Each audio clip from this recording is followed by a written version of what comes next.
Cadence of Conflict, Asia, June 26, 2017. The big favor the U.S. is about to ask from China is simple. Time's up. Stay out of our way. The Kim dynasty keeps a sharp eye on information and a sharp sword at the throat of those well-informed, be they informants or informees. China has not yet made a final decision on returning 5 Korean refugees to the north.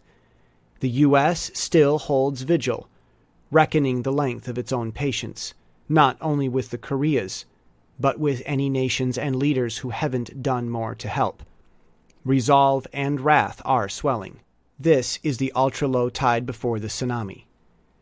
The USS Fitzgerald's collision with a freighter looks more and more suspicious, best explained as a semi-truck trying to run over a motorcycle cop.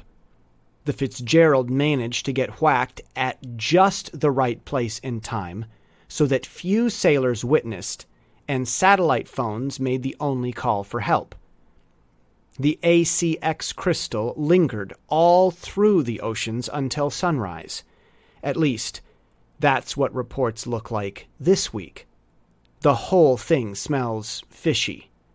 We know that Filipinos generally dislike Americans and Chinese. They thirst for respect and independence, and they are out of whatever patience they had. Xenophobia is a plausible motive on the culprit cargo ship flagged Philippines. Since the developing and contradicting reports don't provide anything clearer, that's the best explanation for the time being, and the most benign explanation imaginable. Unless the autopilot AI done it. Keep watch. When the verdict breaks the news, the headlines will break the silence.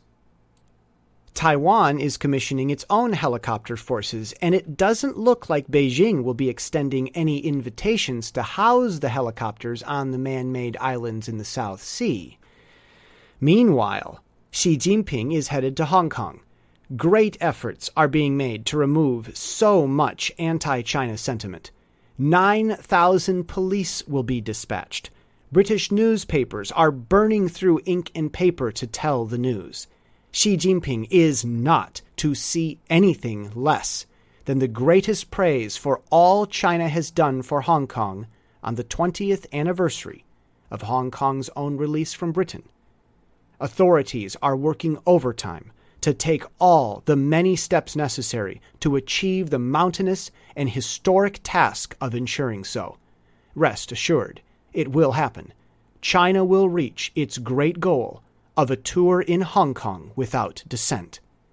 And that is the cadence of the conflict already seen in the Pacific.